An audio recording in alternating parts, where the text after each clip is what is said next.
Good afternoon. My name is Patty Tuttle. I'm a volunteer from the Midlands area for Moms Demand Action for Gun Sense in America. We are a nationwide organization with more than 10 million supporters who advocate for common sense gun laws.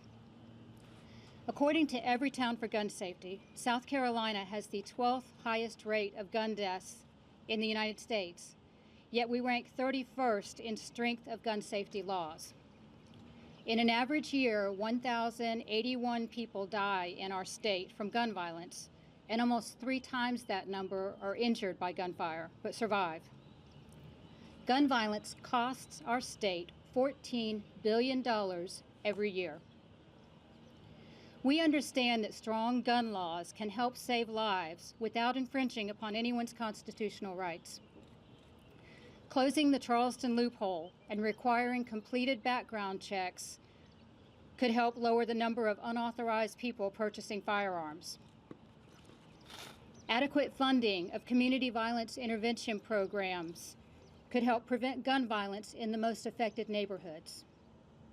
Secure storage laws would require gun owners to store their firearms in a way that children and unauthorized people could not access or steal them. Today, we are honored to have leaders from around our state who understand the power our legislators have to save lives. First, I'd like to introduce Senator Tamika Isaac Devine.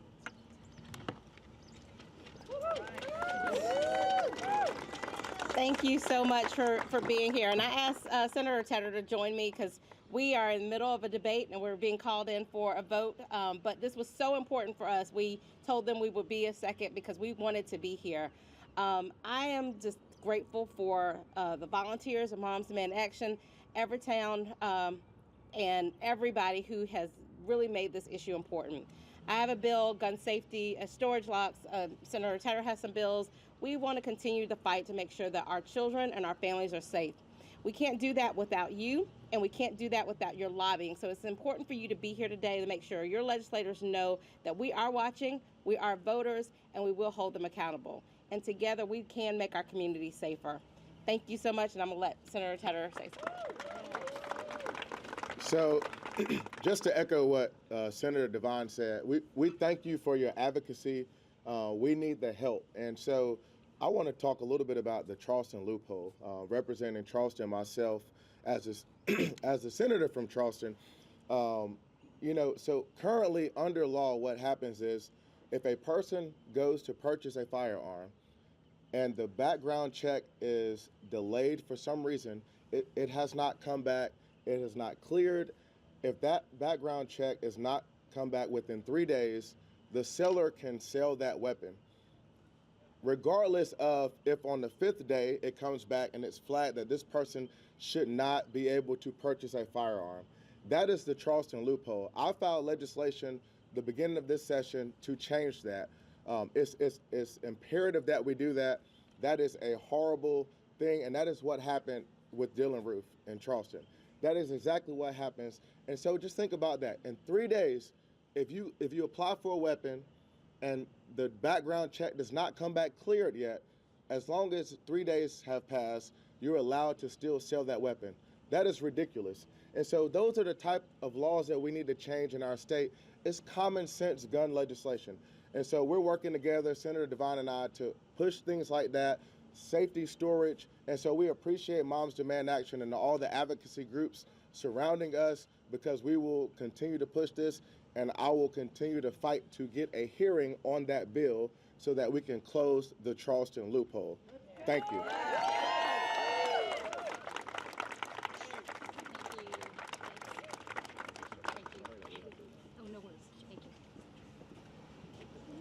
Thank you, Senator Devine and Senator Tedder. Next, I'd like to introduce Dr. Annie Andrews. She is a pediatrician and founder of the PAC, Their Future, Our Vote. Hello, everyone. My name is Annie Andrews. I'm a pediatrician, a researcher, and a senior advisor at Everytown for Gun Safety. In my work in South Carolina, I've seen kids who fall asleep to the sound of gunfire and wake up to the news of another shooting in their neighborhood.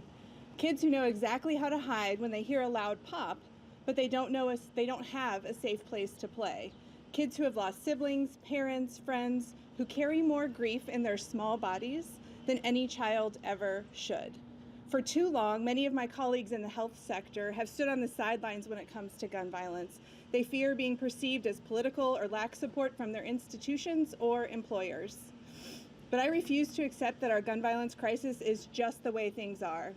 As a parent and a longtime member of this community, it is my duty to fight like hell for these kids and their right to grow up safe.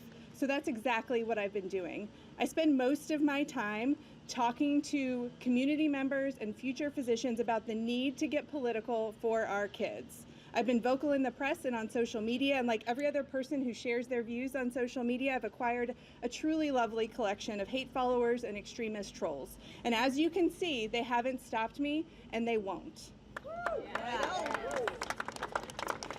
Then I ran for Congress to represent the Lowcountry against Nancy Mace, someone who once claimed to have common sense on this issue, but has since abandoned every shred of reason, principle, and responsibility to our community's kids. At every turn in my campaign, I fought for gun safety. Gun violence prevention was one of the issues that inspired me to run in the first place. And the fact that our kids' lives are at stake fueled me to the finish line. I lost my race, but again, as you can see, that hasn't stopped me from speaking out, and it won't. But in all the years I've spent doing this work, there's one question that I've gotten asked over and over again. How does gun violence impact our children? If I had $1 for every time I've been asked that question, I could buy a dozen eggs, even in this economy. Here's the truth. The answer to that question, and I know this is never something you want to hear from your doctor, is I don't know. I don't know the full impact of gun violence on our kids. Don't get me wrong, physicians are on the front lines of this crisis. We're the ones prepping the trauma bay after receiving that all too familiar call, or holding the hands of bereaved parents as we tell them their child has died from injuries sustained from a preventable firearm injury. We're also conducting urgently necessary research around this epidemic to inform policy and cultural solutions. But it's nearly impossible to know the many impacts of gun violence on our children because we can't quantify the total number of panic attacks that kids experience in the aftermath of a school shooting.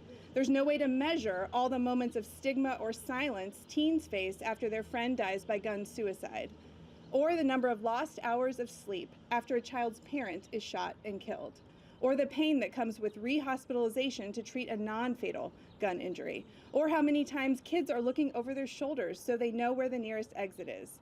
Guns are the leading cause of death for children in South Carolina. Without question, this epidemic is impacting our children every single day. But we can't track all this fear the way it lingers in our classrooms, on playgrounds, in quiet moments before bed. We will never be able to count how many dreams have been stolen because of easy access to guns, or completely grasp all the ways our kids' futures will be shaped by more by what they're afraid of than what they dream of. However, there's good news. We do know what works to prevent gun violence. What we lack is enough leaders with the moral courage to enact these solutions. And we know the answers because of research. Remember science? Remember when you could say that without it sounding political? The science behind gun safety laws could not be more clear. They unequivocally work to prevent gun injuries. Research shows that closing the Charleston Loophole could have prevented deadly shootings like the death of 9 worshipers and Mother Emanuel. Firearm sales should not be permitted to move forward until a background check on the purchaser is completed. That's not an opinion, that's proven evidence that will save lives. Gun violence is nonpartisan. It is a public health crisis that indiscriminately devastates families across our state and our country. As we all stand here once again in deeply red, deeply gerrymandered South Carolina, we are proving that we're not ready to give up on our state yet. We're not backing down. We want a safer future for our kids and our communities.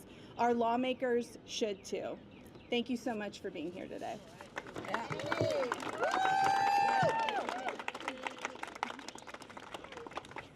Thank you, Dr. Andrews. Our next speaker, representing House District 79, is Representative Hamilton Grant.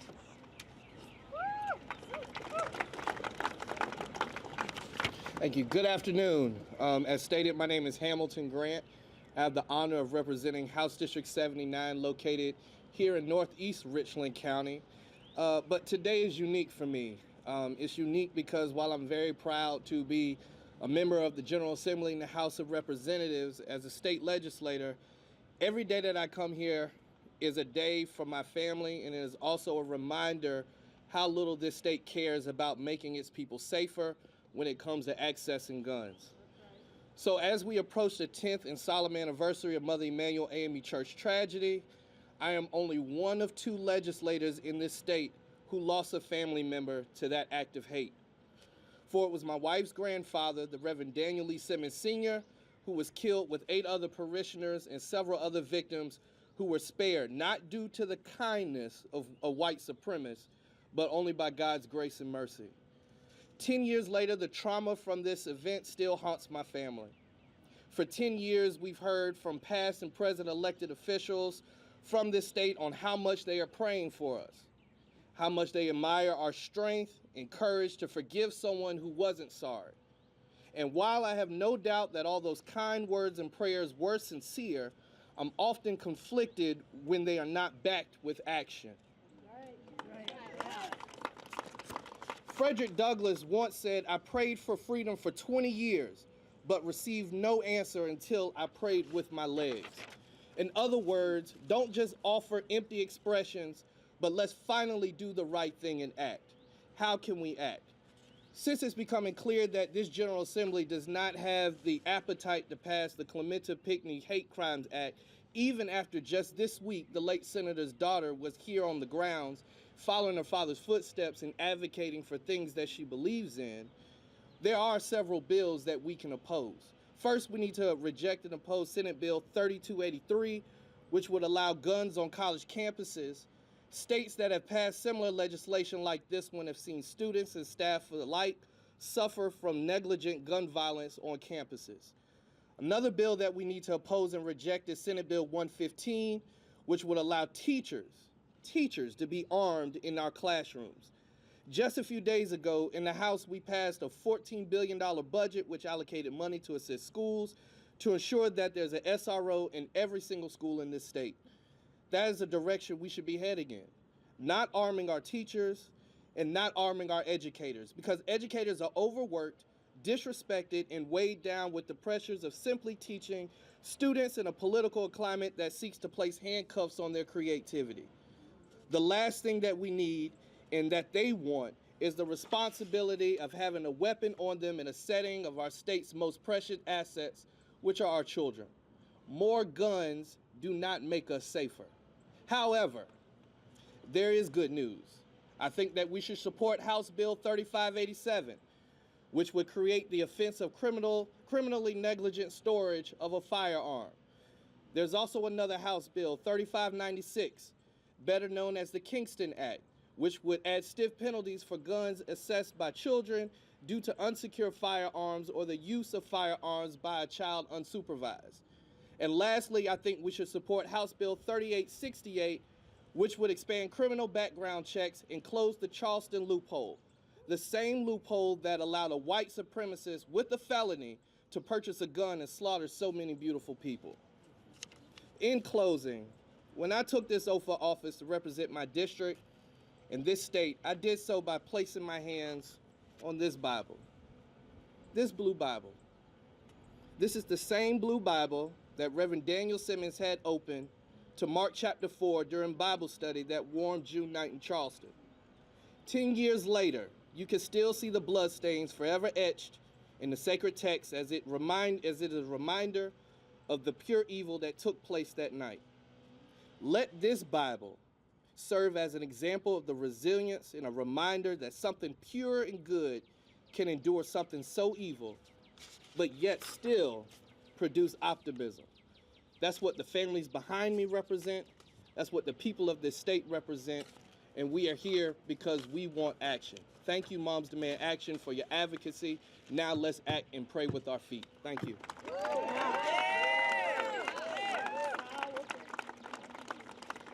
Thank you, Representative Grant. Our next speaker is Dr. Trevon Fordham. He is the Director for the City of Columbia of the Office of Neighborhood Safety and Engagement.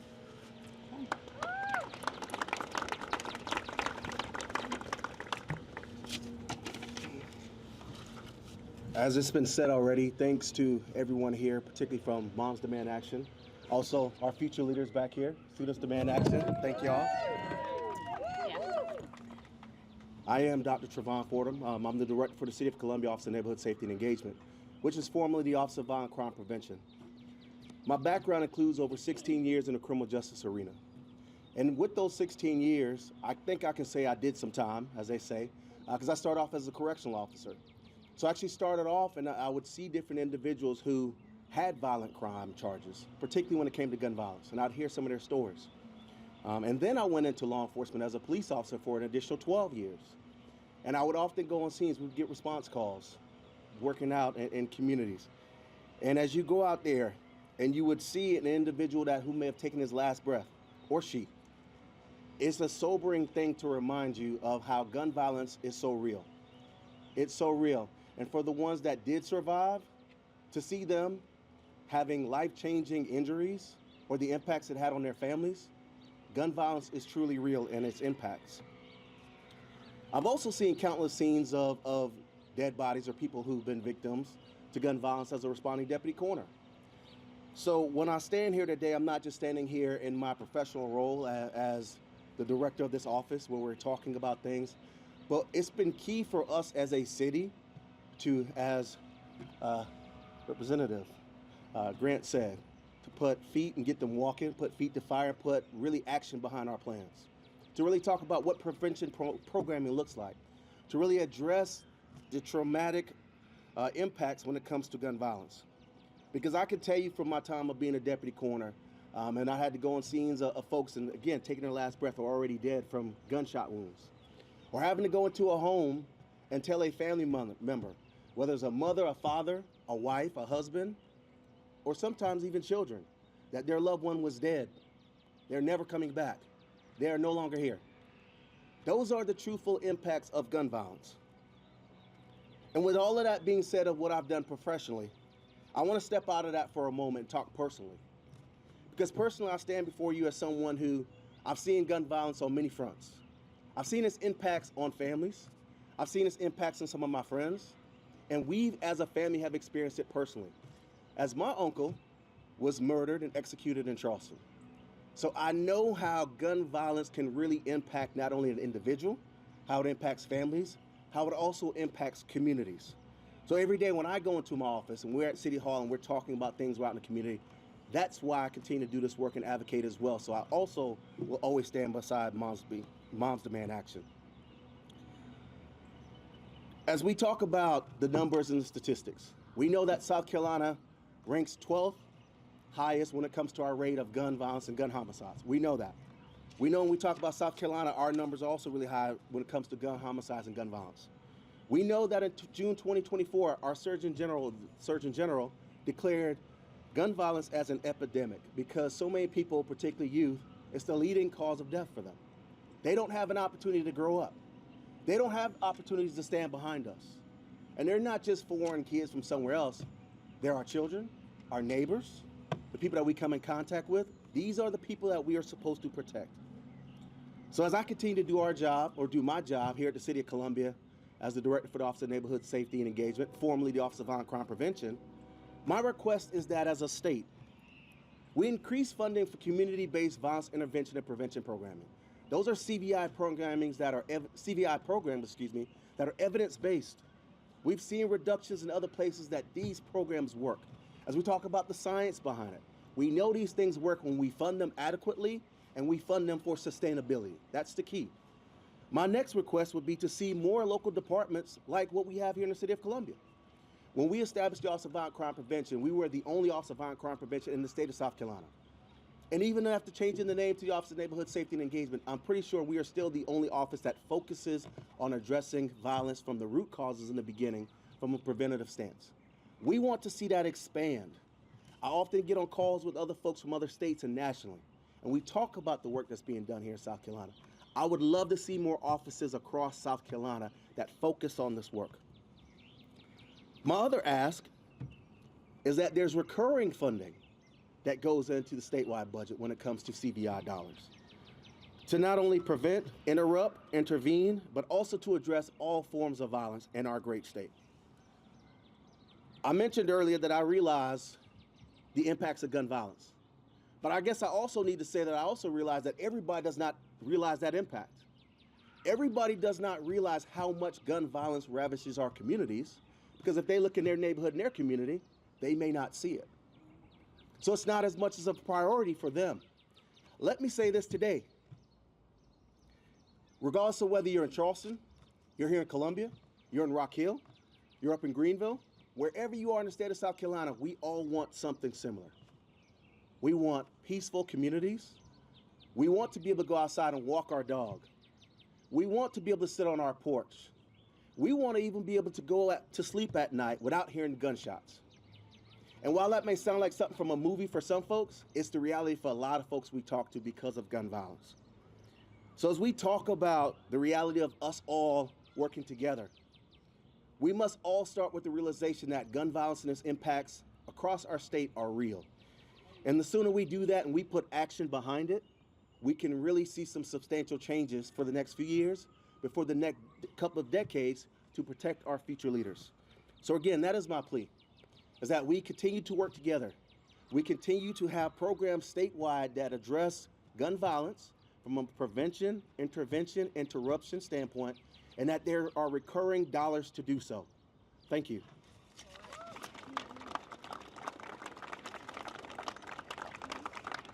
Thank you, Dr. Fordham.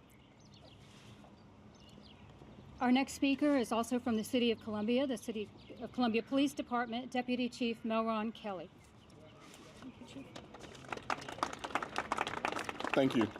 I would just like to reemphasize what Dr. Fordham said. City of Columbia stands in partnership with Moms Demand Action and Students Demand Action. We are definitely for safe storage of weapons and the lessening of gun violence. Our city is heavily impacted by gun violence and also unsafe storage. So whatever we can do as a government, as friends, as neighbors, to prevent and lessen acts of gun violence, we stand ready to do so. So thank you so much, and just know that the City of Columbia Police Department, City of Columbia, stands in solitude in partnership with Moms Demand Action and Students Demand Action. Thank you.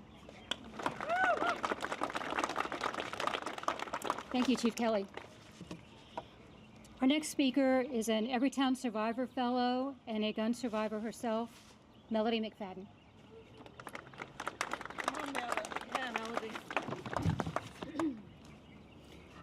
Good afternoon. My name is Melody Geddes McFadden. I am a survivor of gun violence. I'm also a member of the South Carolina Moms Demand Action chapter. It's not by choice that I'm a member of this chapter. It's because I have to be. You see, my niece went to Myrtle Beach just for the day and was shot and killed in senseless gun violence. With thousands of people on the beach, her murder is still unsolved.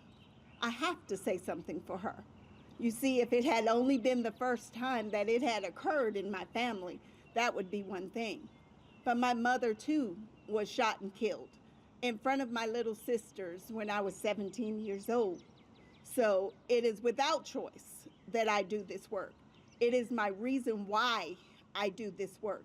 It is the reason why so many other survivors that are standing behind me and across our beautiful state do this work. We ought to be able to live safely in our communities. The people that we elect ought to be able to make that a priority to them. It's their job. It is absolutely their job to keep us safe. And if they're not willing to do that job, then we're willing and able to do what it takes to get some people in office that will do what it takes to allow us to live safely in our communities, to allow us to live without senseless gun violence. We can do that. I'm here today because 11 years ago in May, it was when my niece was shot. Senator Clemente Pinckney was standing there with my family. He was advocating for a safer community. We were at prayer vigils and marches. And then 1 year later, we were in a sacred space, and the senator had been shot and killed, and Mother Emanuel. The Charleston Loophole has to be closed. It makes no sense that it has taken this long. And we're here to say, close the Charleston loophole.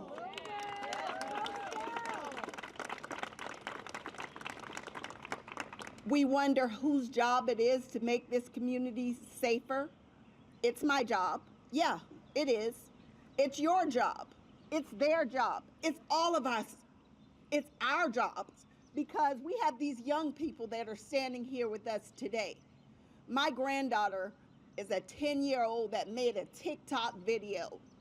On that video, she said something that we should all pay attention to. She said, we should all be adulting.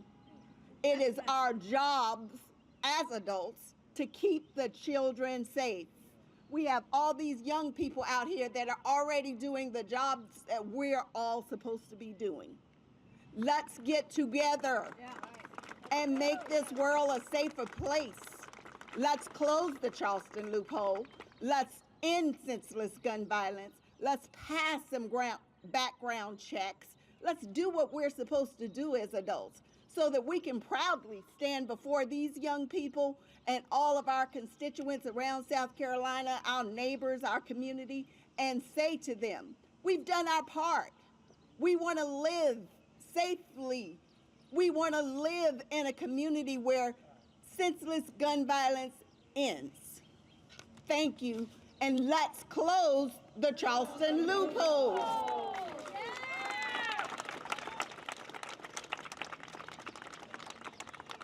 Thank you, Melody. I would like to give a special shout out to the Students Demand Action volunteers who are here today from Beaufort. On behalf of the generations who have come before you, I apologize for what we're leaving you. We're going to do our best to change that, but I have faith in your generation that you will also make it much better. Our final speaker today is from the Students Demand Action chapter at Beaufort High School, and that is Piper Kennedy.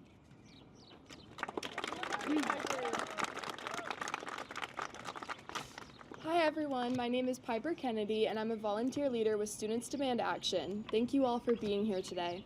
My generation is no stranger to the impacts of gun violence. I grew up watching mass shootings unravel on social media and in the news. I grew up practicing active shooter drills at school. I grew up knowing that a normal day could end in bloodshed. Even growing up in the face of America's gun violence crisis, it wasn't until the ultimately false report of an active shooter at my school that I felt empowered to speak out against gun violence as a young person. That experience made me realize the reality of a school shooting. In that situation, you don't just worry for yourself, because when gun violence is the #1 killer of children, teens, and young adults in America, how could I not worry about my classmates? How could I not worry about teachers? How could I not worry about any other student in America for that matter? No one should have to worry like that, but far too many of us do. We stand here today nearing the 10-year mark of the most horrific tragedies to ever strike South Carolina. Almost 10 years ago, a white supremacist opened fire at Mother Emanuel Church and killed 9 people as they prayed. He murdered 9 innocent people simply for the color of their skin. We will honor their memories and their legacies by continuing to fight for racial justice and stronger gun measures. Our lawmakers are leaving the door wide open for history to repeat itself. They failed to pass legislation that could close the Charleston loophole or any meaningful gun safety measure for that matter. History cannot repeat itself, especially when we know how to prevent it. I'm sure you'll hear a lot about the Charleston loophole today. I want to remind everyone here that there is a real, genuine impact behind making sure a background check is complete before proceeding with a gun sale. It's not just a tagline. Closing the Charleston loophole could mean the difference between life or death. It could have saved the 9 lives that were taken at Mother Emanuel Church. But instead of focusing on solutions that we know prevent gun violence, this legislator is doing the opposite. They're focused on making it easier for anyone at any time in any place to access a firearm, even in schools. I'm sorry, but that defies all common sense and basic critical thinking. Easy access to gun laws doesn't make us safer. There are more guns in America than people, and yet kids are getting shot and killed at higher rates than in car accidents. If guns made us safer, gun violence wouldn't be the leading cause of death for my generation in South Carolina. Clearly, the status quo is failing, and the approach lawmakers are taking will only put more lives at risk. What we're asking for is simple. Close the Charleston loophole and stop playing politics with our lives. No one wants guns in our schools or communities. Thank you.